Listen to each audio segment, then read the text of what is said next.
Well, good morning, everyone. It is great to be back. Week 5 is over. I'm back with Jimmy and Jed as we preview Week 5, talk about waiver wire pickups. There's a lot of injuries, and welcome to both of you guys. Good morning. Yeah. All right. So, Jed, I'm going to start off with you. The biggest headline came in yesterday. John Gruden resigned after all of those emails.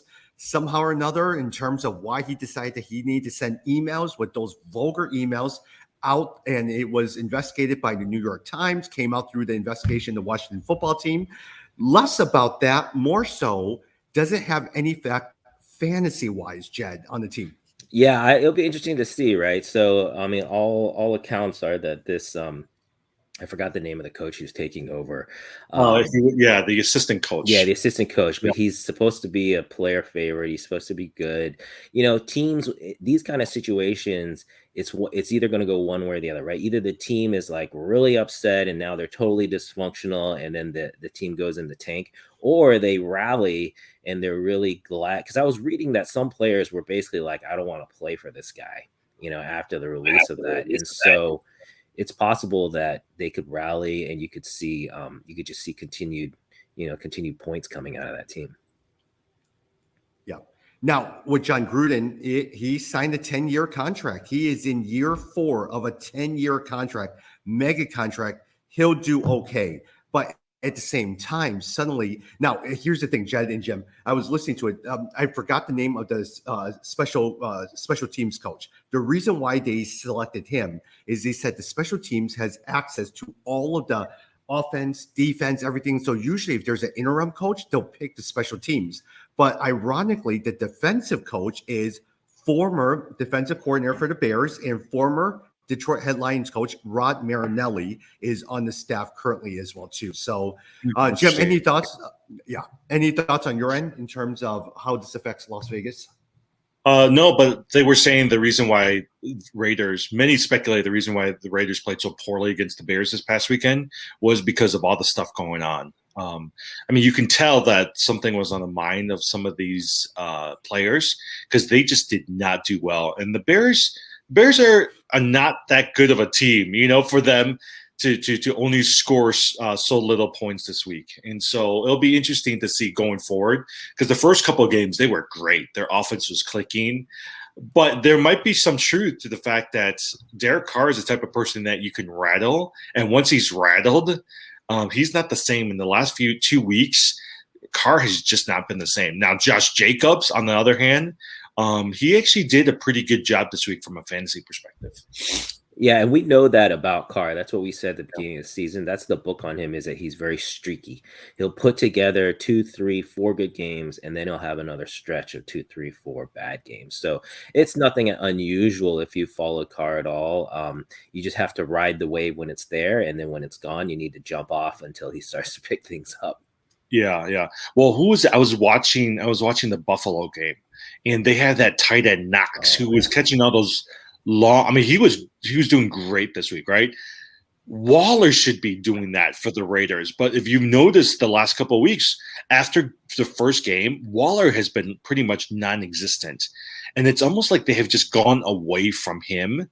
And I was like, I don't know what Gruden was doing, but they need to get the ball to Waller because Knox shows you what an impact a big tight end who can run downfield can do. Because he had another 20-something fantasy points this past week. Oh yeah, Knox was we talked about him as a pickup. If you got a hold of him, hang on to him because man, Josh Allen looked so good. That game, I thought he looked great. I'm hearing people saying how even though Arizona is the undefeated team, that the Bills are really the best team. And it's hard to argue with that because that offense looks amazing. Mm-hmm. Yeah. Probably the only criticism with the Buffalo offense is just the running game. You could use an upgrade from Devin Singletary. Zach Moss is there, but he's probably more of your 1-2 yard goal line carry. But other than that, Knox is great. Look, Diggs came back to life a little bit, and Emmanuel Sanders has been doing excellent for the team in the last couple of weeks. Yeah, actually, and I don't know if we'll talk about that game, but Diggs is so I've been sitting on Diggs, waiting on him. He did finally get some catches, no touchdown, but honestly, I still think with Diggs, we're going into week 6 now, and I think he is not a lock week every starter. I think you have to look at the matchup and decide if you want to roll the dice, but I don't think you can say that he's an every week starter, which is sad for someone who most people probably drafted in the second or third round. Yeah. Have you guys, I know we're going to talk about news notes. Have you guys started looking at your lineups for this week yet? Hey, this is the first week of bye week, so you guys need to pay attention because there's going to be a lot of waiver wire action. A lot of people are going to need to pick up because of the bye weeks. Yeah. Couple of things. One thing before we move on. In Chicago's 20-9 win against the Las Vegas Raiders, Khalil Mack, former Las Vegas Raider, had 1 sack, 8 tackles, 1 tackle for loss, and 1 QB hit. He was everywhere. We always talk about the revenge game. Boy, did he have a revenge game. Yeah, did you guys hear about Anthony Miller being picked up by Steelers? Anthony Miller? Wait, he got cut by the Houston Texans? Yeah, and then he got picked up by Pittsburgh.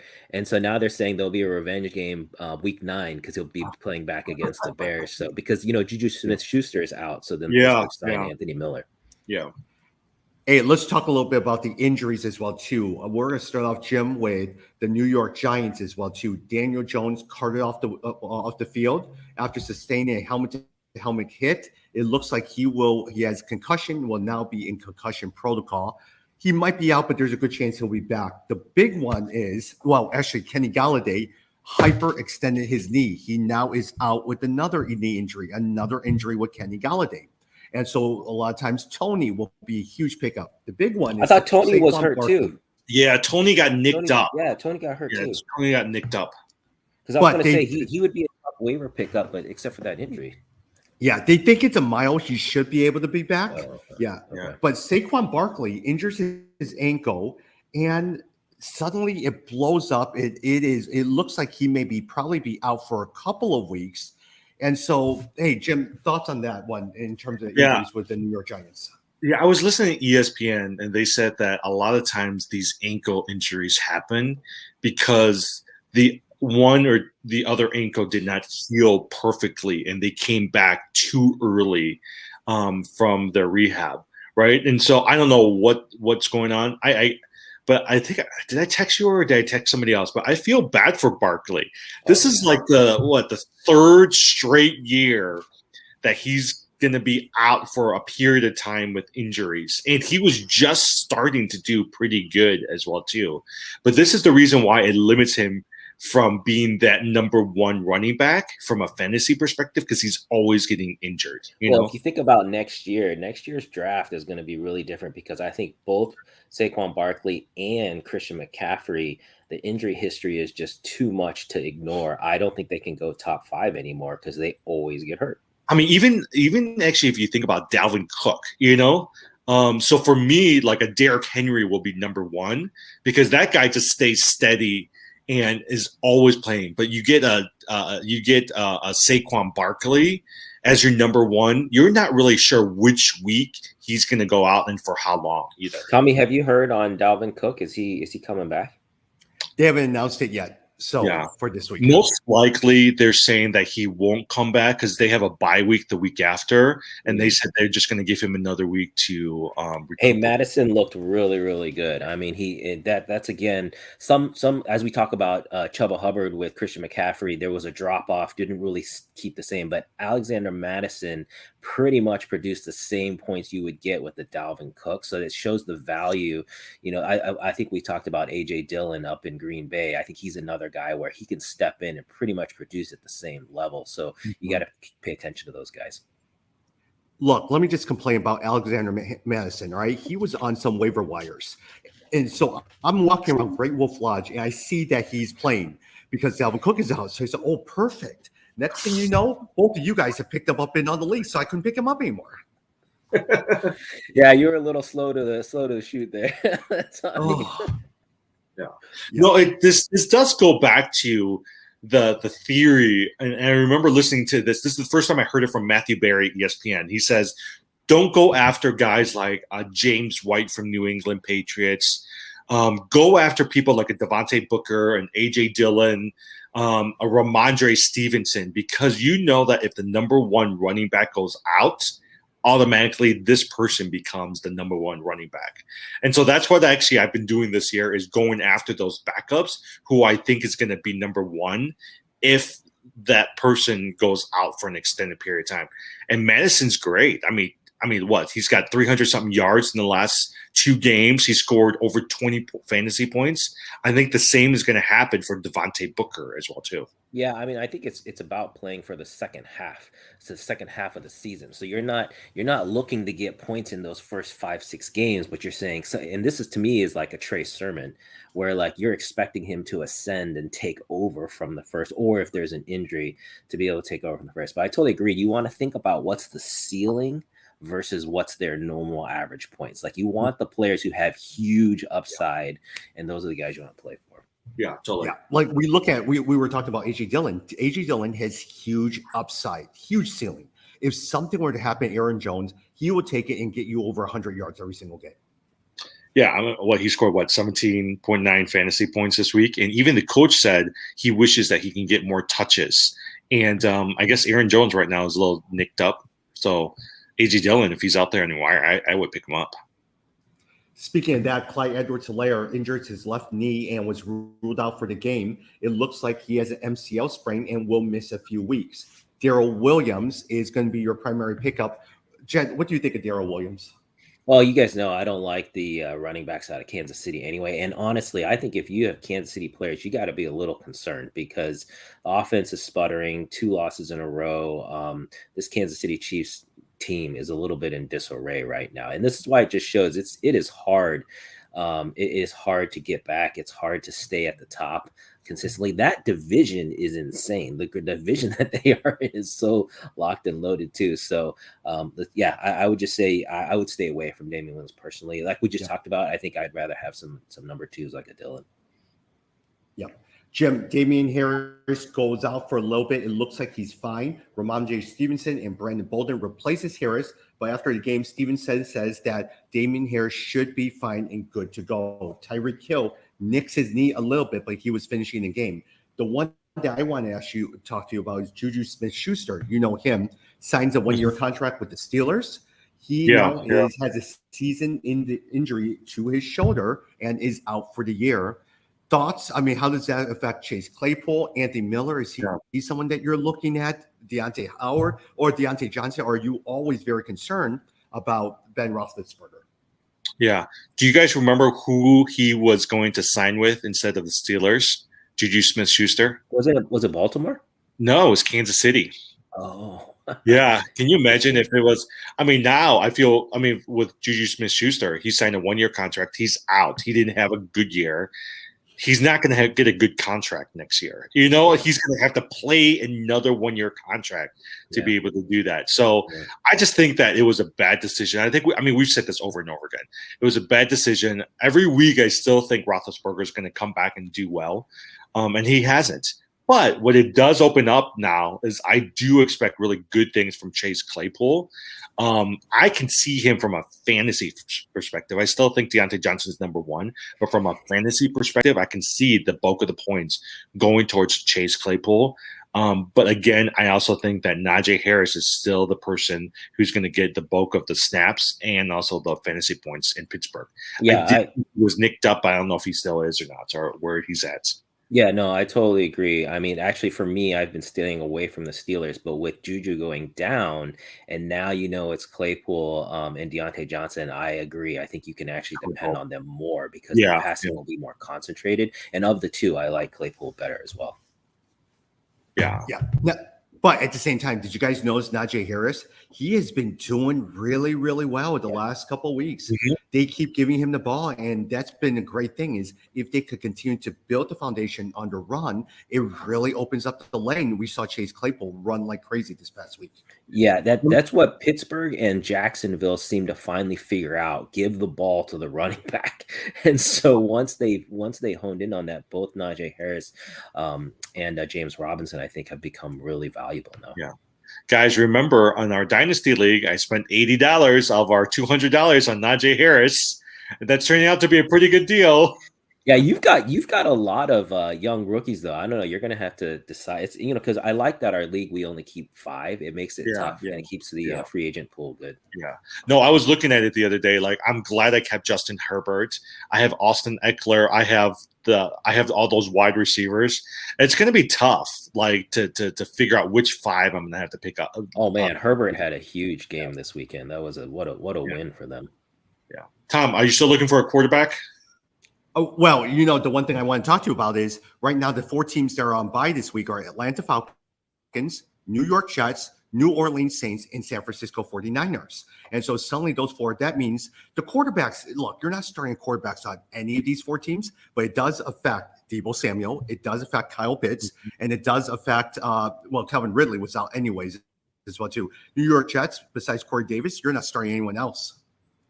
Yeah, let me just Yeah. mention one thing on Kyle Pitts. So I think this is a really good just overall fantasy lesson, which is that I drafted Pitts and I had been starting him every week. I finally bailed and did not start him this past week because I got Schultz on Dallas, and I really regretted that because in fact I lost the week because of that. But I just wanted to tell that when you play fantasy. If you make a draft that you believe in, you need to stick with him at least, I think, through the maybe first half of the season. You need to give them time to give you the points that you're expecting. And I think I bailed too soon on Kyle Pitts because now he looks like he's really turning things around and picking things up. So I think sometimes you got to trust your original instincts and stick with those players. I wish the Falcons don't have a bye week this week because I would love to see them continue this momentum with Pitts. I think with Ridley being out and also with Russell Gage being out, it showcased how good. I mean, if you look at Pitts and Patterson, I mean, those guys were unstoppable on the Falcons' offense. Yeah. Jed, we were talking about, you talk about giving people a couple weeks. AJ Brown just has not been doing well. Would you say, hey, continue to play with AJ Brown, or are you ready to bail on this guy? Well, I mean, to me, again, he's like a week-to-week prospect. Like you didn't draft him thinking he would be a starter, and so you do have to. Yeah. You're just rolling the dice. I mean, he could have 100 yards this next week, even though he had a horrible outing this week, and so you can't be considered. Now, someone like, let's say, DeAndre Hopkins, though. Now you have to start making tough decisions. Okay, do you feel like he's coming out of his funk? He hasn't been as productive as you want.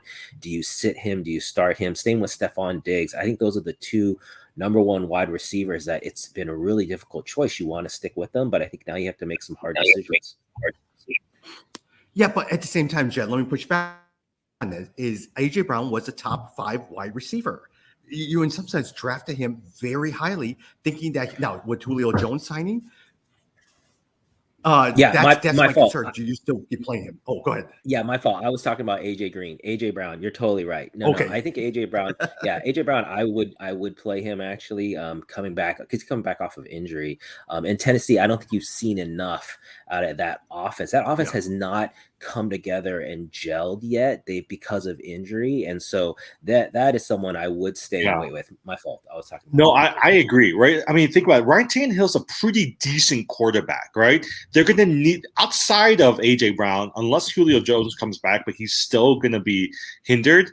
You're going to need to figure out how to take some pressure off of Derrick Henry because he's not the type of person you want to keep using all the time, both as a runner and as well as a receiver. And so I agree. I stick with AJ Brown. And on your point on Derrick Henry, that's a really good one to watch because Derrick Henry has never had strong Septembers. Usually October is when he starts to pick up his production. So this is the first time his September was really strong. He had 2-3 touchdown games. So you worry about at the end of the season, is he going to be injured? Is he going to run out of gas? So you got to pay attention to that. Okay, so Jed, no, a lot of times you have Derrick Henry. He has been carrying your team. He averages about 30 points single-handedly. With what you just said, are you looking to trade the Derrick Henry then? And getting I know you want about 2 or 3 you players? Want me to, but I am not trading him. In a keeper league, I'm not trading Derrick Henry. If I was not in a keeper league, though, to be honest, I would consider it. Like I would consider trading, like maybe get past this, 6th week or 7th or 8th week, like halfway through the season, and if you can trade him for someone that you think is going to, really take on the second back half, and maybe, like you said, get 2 players out of that, I would definitely consider that. And the reason is Jimmy and I are in this league with 12 players. It is slim pickings. There is no one on the waiver wire. So Derrick Henry has been constantly carrying my team. I'm thinking whether or not to trade him for about 2 players and fill in some weak spots right there. With a 12-team league, you're just going after players right now, And so for me, I'm like, look, if I can give up 1 player and get a couple of decent players in return, especially as I'm heading into some of these bye weeks, I would really seriously think about it.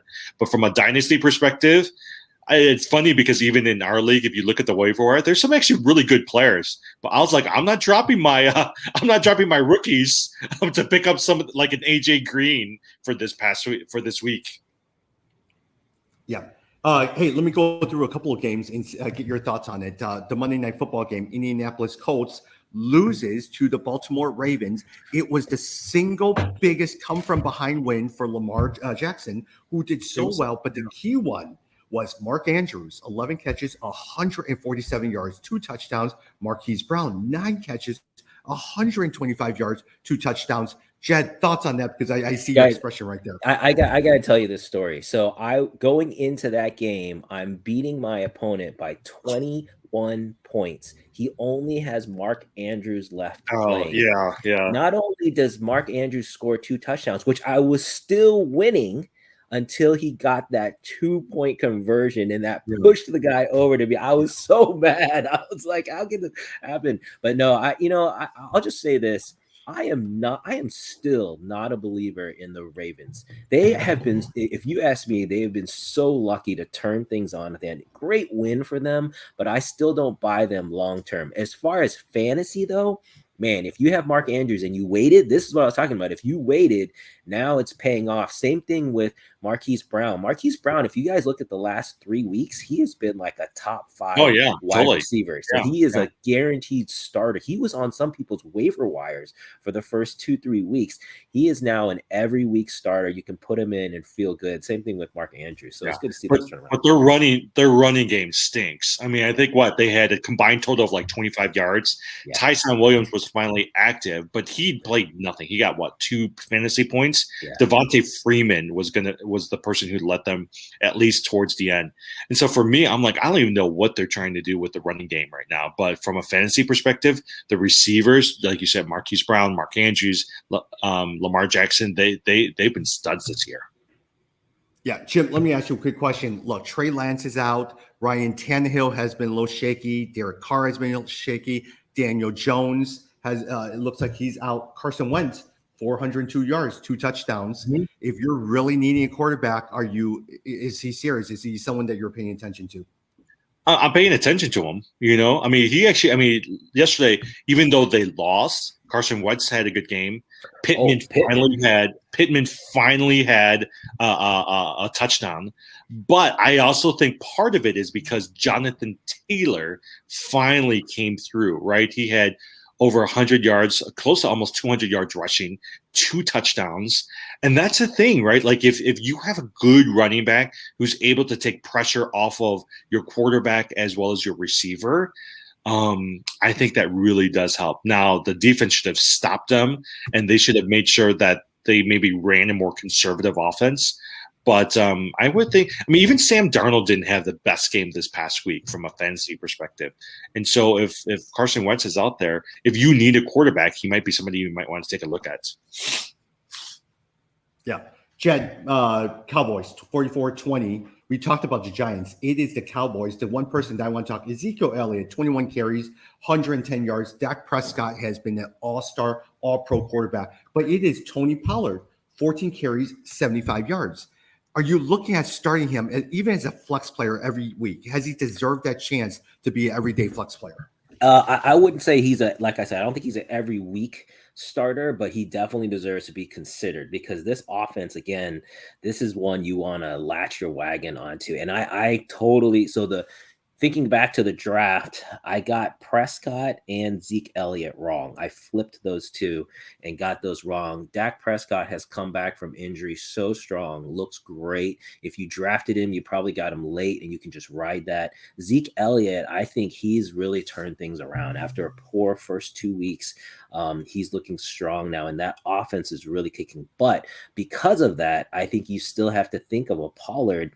Like we just said, not only is he going to get you points, even regardless of what's going on with Zeke Elliott, if anything were to happen to Elliott, then Pollard would really blow up. And so I think Pollard is a great play. I wouldn't play him every week. I'd look at the matchups, but if there's a good matchup, get him in there. Same thing with Schultz. Even though Schultz didn't have a great game, he still had a double-digit fantasy point game. Oh, yeah, totally. Yeah.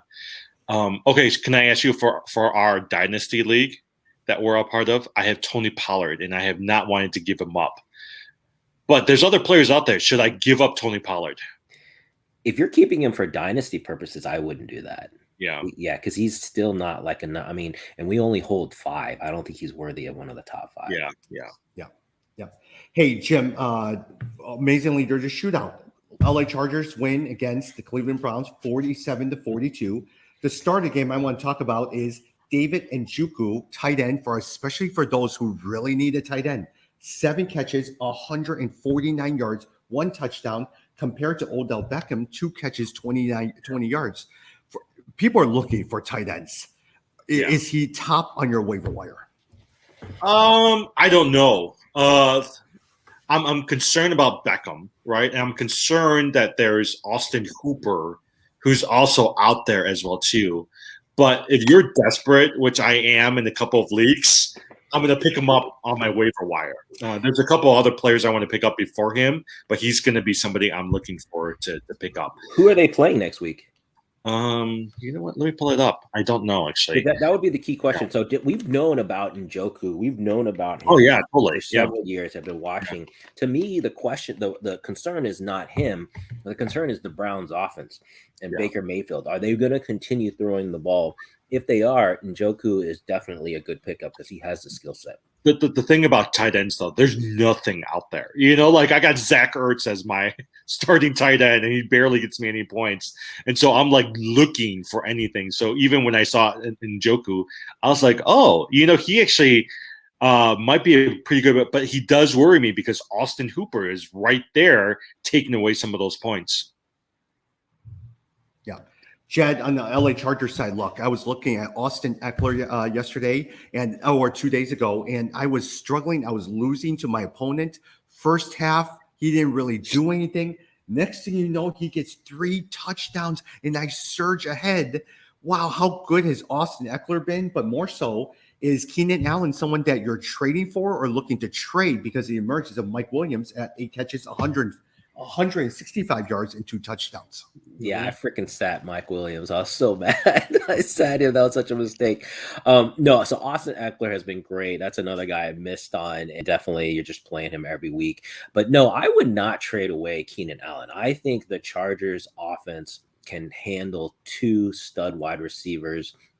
And this, I think it's a good thing for Keenan Allen. This takes away pressure from him. He should get better coverages. I expect Allen to continue to have a strong season, even if he's going to have a little bit more up and down, maybe not as consistent as we've seen in the past. But that Chargers offense, I was really impressed. I think this is Herbert's coming out season. And so I don't think you want to trade that away. There was a point in time I almost considered trading Justin Herbert to Tommy early on because he wasn't doing too well. I'm really glad I held on to him.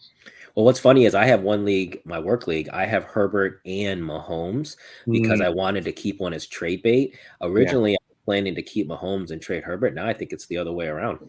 Oh, yeah, totally. Yeah. Mike Williams, I would imagine, is at this point one of your fantasy MVPs for the season. Yeah, he's looked really good. I mean, this is why wide receivers, we've talked about this, year 3 for wide receivers is a big deal. For some reason, like just something happens to them and they put things together. But we've been waiting for Mike Williams for a while. Mm-hmm. Yeah. Next one I will look at in terms of the Saints. Saints wins 33-22 against the Washington football team. A couple players I want to look at. Jameis Winston, 279 yards, 4 touchdowns. Callaway, 2 touchdowns. Jed, is Callaway, someone who's emerging. We've always been talking about drafted highly during the draft, but struggled the first couple of weeks. He's been doing well the last couple of weeks. I was gonna say you should ask Jimmy. Jimmy was on Callaway big time and then bailed on him. And so, to me, I feel like the offense in the Saints is just too erratic right now. They haven't found their footing yet. But yeah, I mean, and the other thing is, what's his name is coming back soon, right? Michael Thomas should be. Yeah, Michael Thomas Thomas is expected week 6, 7, or 8. One of those weeks, Michael Thomas should be back. Yeah. So just be careful there. But that offense right now is just kind of so up and down, so it's hard to predict. Yeah, they're so unpredictable, especially with Jameis Winston as quarterback. I mean, he had his best week this week in a long since week 1, but he's so erratic. Yeah.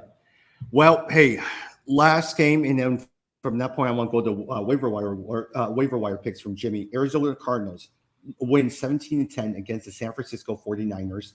Look, other than Trey Lance did okay. He had 16 carries for 89 yards. Didn't really do very much. Deebo Samuel struggled. I mean, all across the board. George Kittle is now for a couple of weeks. On the Arizona, they continue to win all of the time, even though James Conner had 19 carries, 29 yards. Chase Edmonds didn't do very much. Thoughts on that game here, Jim? No. So I had Kyler Murray playing, and I was slated to win, and he only scored 13 fantasy points this week. Now, the concern, if you watch the game, they were saying, I think it was on Fox or something, they were working on his shoulder throughout the entire game. And so some people have been speculating, is there something going on with Kyler Murray? So I don't know. But he went from averaging close to about 30 fantasy points a game to now 13.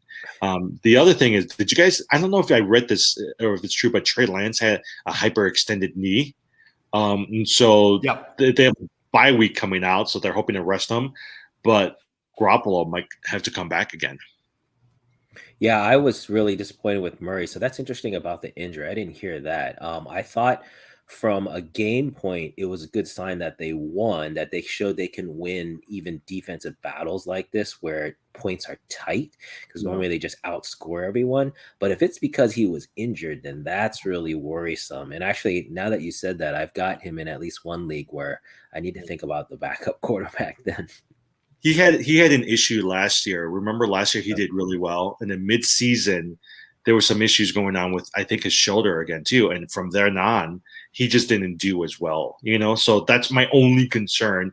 Is you're right. He's been like my foundation in a number of my leagues as the quarterback. Now you're going to be scrambling trying to find somebody as a backup just in case. Hey, we should talk about Geno Smith up in Seattle with Russell Wilson out now for at least 4 to 6 weeks, or I think 4 to 6 weeks at least. I thought he looked really good, and I know he was terrible back when he was with the Jets, but he's in his 9th year. I mean, I think this is someone you got to take a look at. I would not be surprised. I mean, he's got so many weapons: DK Metcalf, Tyler Lockett. He's got a strong run game behind him. At least offensively, I could see Geno Smith producing. Mm-hmm. Yeah.